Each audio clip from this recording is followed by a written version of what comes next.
కారం రంగు రుచితో ఉంటుంది. ఆచి మిరపపొడి అదరగొట్టే కారం రంగు రుచి.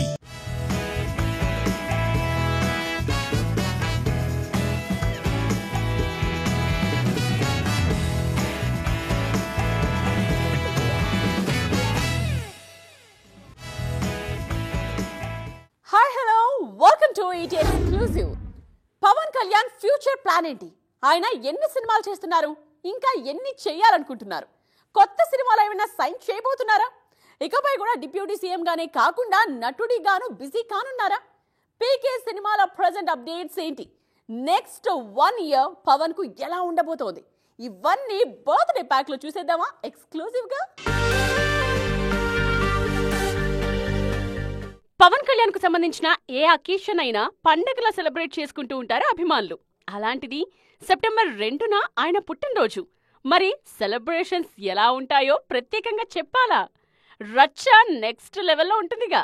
మరోవైపు ఆయన నటిస్తోన్న సినిమాల అప్డేట్స్ కూడా బాగానే వస్తున్నాయి. రేస్లోనే లేనివాడు సడన్ గా ముందుకొచ్చి కప్పు కొడితే ఎలా ఉంటుంది? ఉస్తాద్ భగత్ సింగ్ సినిమాతో హరీష్ శంకర్ ఇదే చేస్తున్నారిప్పుడు. కొన్ని రోజుల కింద ఈ సినిమానే ఉండదేమో అనుకున్న ఫ్యాన్స్ కు ఇప్పుడు కిక్కిచ్చే అప్డేట్ ఇచ్చారాయన. ఉస్తాద్ నుండి వచ్చిన బర్త్డే పోస్టర్ లో పవన్ స్వాగ్ కు ఫిదా అయిపోతున్నారు ఫ్యాన్స్. సెప్టెంబర్ 6న ఉస్తాద్ కొత్త స్కెడ్యూల్ ప్రారంభం కానుంది. ఈ స్కెడ్యూల్ తో టాకీ భాగం దాదాపు పూర్తవుతుంది. ఉస్తాద్ మాత్రమే కాదు, ఓజీ నుండి టీజర్ విడుదల చేస్తున్నారు మేకర్స్. సెప్టెంబర్ 25న విడుదల కానుంది ఈ మూవీ. ఇప్పటికే ఓవర్సీస్ లో ప్రీ బుకింగ్స్ లోనే రికార్డ్స్ తిరగరాస్తోంది ఓజీ. సుజిత్ ఈ సినిమాకు డైరెక్టర్. ఉస్తాద్ తరువాత పవన్ సినిమాలు చేస్తారా లేదా అనే అనుమానాలు అక్కర్లేదు. పార్టీ నడపాలంటే డబ్బు కావాలి, డబ్బు కావాలంటే సినిమాలు చెయ్యాలి అంటున్నారు పవన్. ఈ క్రమంలోనే నెక్స్ట్ కేవియన్ ప్రొడక్షన్ లో సినిమా చేస్తారనే ప్రచారం జరుగుతోంది. దాంతోపాటు రామ్ తళ్ళూరికి ఒక సినిమా బాకీ ఉన్నారు పవర్ స్టార్. మొత్తానికి ఈ బర్త్డే మొత్తం ఫుల్ ఆఫ్ అప్డేట్స్ తో నిండిపోనుంది. కల్కి 2 ఎప్పుడు? షూటింగ్ ఎప్పటి నుండి మొదలు కాబోతోంది? ఎప్పుడు విడుదల కాబోతోంది? ప్రభాస్ ఫ్యాన్స్ మధ్యలో ఉన్న బేసిక్ క్వశ్చన్స్ ఇవి. దీనికి ఒక్కొక్కరు ఒక్కోలా సమాధానం చెప్తున్నారు. మరి కెప్టెన్ మాట ఏంటి? అసలు కల్కి 2 మీద నాగ్ అశ్విన్ ఏమంటున్నారు? షూటింగ్ ఎప్పుడు మొదలు కానుంది? అసలు ఇప్పట్లో అవుతుందా లేదా? ప్రభాస్తో సినిమా చెయ్యాలంటే దర్శకుడి దగ్గర ఉండాల్సింది కథ కాదు, ఓపిక. ఆయనతో సినిమా అంటే టోకెన్ సిస్టమ్ అన్నట్లే. మీ నెంబర్ వచ్చేంత వరకు వెయిట్ చేయడం తప్ప చేసేదేం లేదు. 3-4 ఏళ్లకు సరిపోయే ప్రాజెక్ట్స్ అన్నీ సెట్ చేసుకున్నారు రెబల్ స్టార్. దాంతో దర్శకుల్లో వాళ్లలో వాళ్లకి పోటీ తప్పట్లేదు.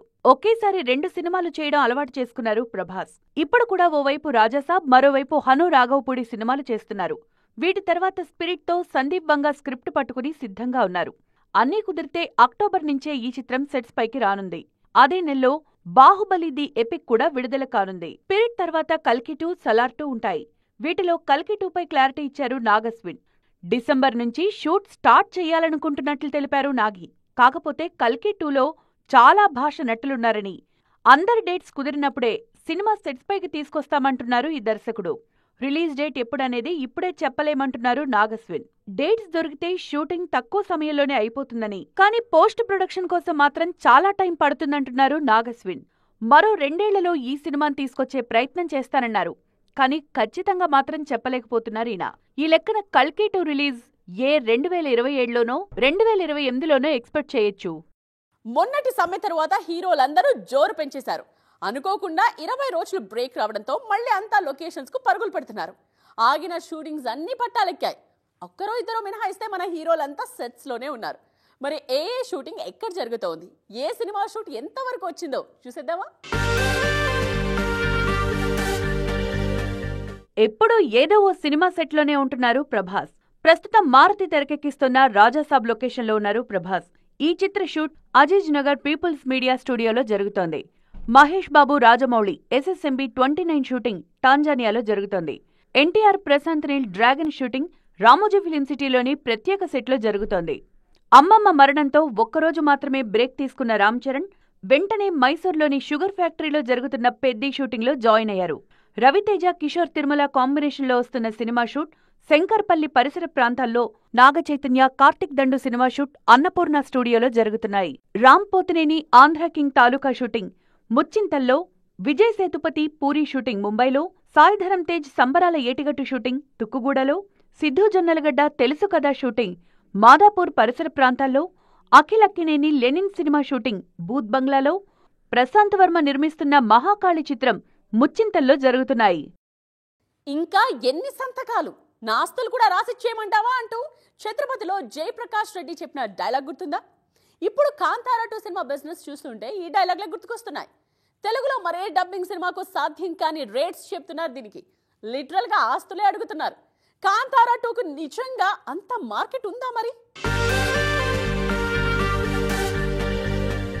గతంతో పోలిస్తే ఈ మధ్య డబ్బింగ్ సినిమాల హవా కాస్త తగ్గింది. మొన్నొచ్చిన కూలీ కూడా యావరేజ్ దగ్గర ఆగిపోయింది. ఈ సినిమాని తెలుగులో దాదాపు 50 కోట్లకు కొన్నారు. లోకేష్ కనగరాజ్ మానియా కూడా కూలీని సేవ్ చేయలేకపోయింది. దాంతో డబ్బింగ్ సినిమాలపై రికార్డ్ బిజినెస్ అంటే బయ్యర్లకి భయం పట్టుకుంది. ఇప్పుడు వార్ 2 కూడా దీనికి ఉదాహరణే. వార్ 2, కూలీ రెండూ డబ్బింగ్ సినిమాలే. రెండింటికి రికార్డు స్థాయి బిజినెస్ చేశారు. కానీ రెండూ నిరాశపరిచాయి. ఇదిలా ఉంటే కాంతారా చాప్టర్ 1 తెలుగు రైట్స్ ఏకంగా 100 కోట్లు కోట్ చేస్తున్నారని తెలుస్తోంది. ఇదేగానే నిజమైతే అంతకంటే సంచలనం మరొకటి ఉండదు.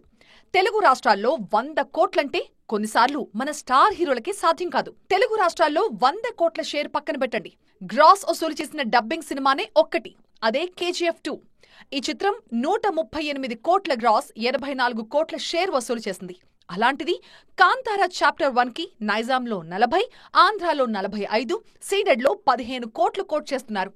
ఈ సినిమాని 100 కోట్లకు గాని కొంటే బ్రేక్ ఈవెన్ కోసమే 175 కోట్లు రావాలి. పైగా ఓజీ వచ్చిన వారానికే విడుదల కాబోతోంది కాంతారా చాప్టర్ 1. మన గురించి మనమే గొప్పగా చెప్పుకుంటే ఏం బాగుంటుంది చెప్పండి? బయట ఇండస్ట్రీ నుండి ఒకరొచ్చి మీరు తోపులు రాసామి అన్నప్పుడే కదా అస్సలు కిక్. తాజాగా ఒక హీరో కామెంట్స్ విన్నాక తెలుగు సినిమా ఫ్యాన్స్ ఇలాగే కాలర్ ఎగరేస్తున్నారు. మరి అంతగా కిక్ ఇచ్చిన ఆ కామెంట్స్ ఏంటి? అసలు ఆ కామెంట్స్ చేసిన హీరో ఎవరు? ఒకప్పుడు తెలుగు సినిమాలకు 1000 కోట్లు అంటే కల. కానీ దాన్ని రాజమౌళి చాలా సింపుల్ చేశారు. బాహుబలి 2 తర్వాత RRR, పుష్ప 2 సినిమాలు 1000 కోట్లు క్రాస్ చేశాయి. మనోళ్లను చూసి కన్నడలో KGF 2, హిందీలో పఠాన్, జవాన్ కూడా 1000 కోట్లు కలెక్ట్ చేశాయి. కానీ తమిళ ఇండస్ట్రీకి ఇది సాధ్యం కాలేదు. దీనిపైనే శివకార్తికేయన్ ఆసక్తికర కామెంట్స్ చేశారు. సెప్టెంబర్ 5న మదరాసి సినిమాతో రాబోతున్నారు శివకార్తికేయన్. మురుగదాస్ తెరకెక్కిస్తున్న ఈ సినిమా ప్రీ రిలీజ్ వేడుకల్లో మాట్లాడుతూ తెలుగు సినిమాలో కంటెంట్ అద్దరిపోతుంది కాబట్టి 1000 కోట్లు కలెక్ట్ చేస్తున్నాయి, అదే టాలీవుడ్ సీక్రెట్ అన్నారు. అయితే మురుగదాస్ మాత్రం ఆ మధ్య 1000 కోట్ల సినిమాలపై చేసిన కామెంట్స్ బాగా నెగిటివ్ అయ్యాయి. తమిళ దర్శకులు ఎడ్యుకేట్ చేస్తారని, 1000 కోట్ల సినిమాలు ఎంటర్టైన్మెంట్ ఇస్తాయన్నారు మురుగదాస్. ఈయన కామెంట్స్ వైరల్ అయ్యేసరికి మదరాసిపై నెగిటివిటీ వచ్చేసింది. దాన్ని కవర్ చేయడానికి శివకార్తికేయన్ తెలుగు సినిమాలపై ప్రశంసల వర్షం కురిపించారు. కంటెంట్ విషయంలో టాలీవుడ్ టాప్ అన్నారాయన. మొత్తానికి మన సినిమా గొప్పతనాన్ని పరభాష హీరోలు సైతం కాదనలేకపోతున్నారు. హీరోలకు పాన్ ఇండియన్ ఇమేజ్ శ్రీరామ రక్షగా మారుతుందేమో కానీ హీరోయిన్లకు మాత్రం ఖచ్చితంగా ఇది బ్యాగేజీ. ఒక విధంగా చెప్పాలంటే ఈ పాన్ ఇండియన్ కల్చర్ మొదలయ్యాకే వాళ్ళ కెరియర్ డ్యామేజ్ అవుతోంది. సౌత్ నార్త్ బ్యాలెన్స్ చేయలేక పాపం ఎటూ కాకుండా పోతున్నారు. అర్ధాంతరంగా కెరియర్ స్లో అయిపోతుంది. మరి అలా ఇబ్బంది పడుతున్న హీరోయిన్లు ఎవరు తెలుసా? హీరోయిన్ల కెరీర్ కు పాన్ ఇండియన్ ఇమేజ్ డ్యామేజ్ చేస్తుందా? ఈ ప్రశ్నకు సమాధానం కొన్నేళ్లుగా మన హీరోయిన్స్ కెరీర్ గ్రాఫ్ చూస్తుంటే నిజమేనేమో అనిపిస్తుంది. రీజనల్ సినిమాలు చేస్తున్నప్పుడు క్వీన్స్ లా కెరీర్ లీడ్ చేసిన వాళ్లు పాన్ ఇండియా అంటూ వెళ్లాక అటూ ఇటూ బ్యాలెన్స్ చేయలేక రేసులో వెనకబడిపోయారు. బాహుబలి 2తో పాన్ ఇండియన్ ఇమేజ్ తెచ్చుకున్న అనుష్క ఆ తర్వాత అన్ని భాషల కోసం భాగమతి, నిశ్శబ్దం సినిమాలు చేశారు. పాన్ ఇండియా అని చెప్పినా మిస్ శెట్టి, మిస్టర్ పోలిశెట్టిని చివరి నిమిషంలో తెలుగుకే పరిమితం చేశారు. ఇప్పుడు ఘాటి అన్ని భాషల్లోనూ సెప్టెంబర్ 5న వస్తున్నా ప్రమోషన్స్ కు మాత్రం అనుష్క రావట్లేదు. పూజా హెగ్డేకు కూడా తెలుగులో మాత్రం నటించినన్ని రోజులు తిరుగులేదు. హిట్టు ఫ్లాప్లతో పని లేకుండా వరుస సినిమాలు చేశారు. కానీ రాధేశ్యామ్, బీస్ట్ అంటూ పాన్ ఇండియా వైపు వెళ్లి వెనకబడిపోయారు. హిందీ కూడా ఈమెకు కలిసి రాలేదు. మొన్నొచ్చిన కూలీ కూడా అంతే సంగతులు. మోనికా పాట హిట్ అయినా పూజా కెరీర్ కు ఇది ఏమాత్రం హెల్ప్ అవ్వలేదు. సమంత సైతం తెలుగులో ఉన్నప్పుడు క్వీన్, అలా కాకుండా పాన్ ఇండియా అన్నప్పుడే సమస్యలు స్టార్ట్ అయ్యాయి. ఖుషీ తర్వాత తెలుగులో కనబడలేదు శామ్. ఇక తమన్నా హీరోయిన్ గా మానేసి స్పెషల్ సాంగ్స్ పై ఫోకస్ చేశారు. పాన్ ఇండియా కల్చర్ తట్టుకుని సస్టైన్ అవుతున్నది రష్మిక మందన మాత్రమే. ఇంకెన్నాళ్లు ఈమె దూకుడు సాగుతుందో చూడాలి. ఇదే వాటి ఈటీ ఎక్స్క్లూజివ్. మరిన్ని ఇంట్రెస్టింగ్ అప్డేట్స్ తో మళ్ళీ కలుద్దాం. దిస్ ఇస్ నేత్ర సైనింగ్ ఆఫ్.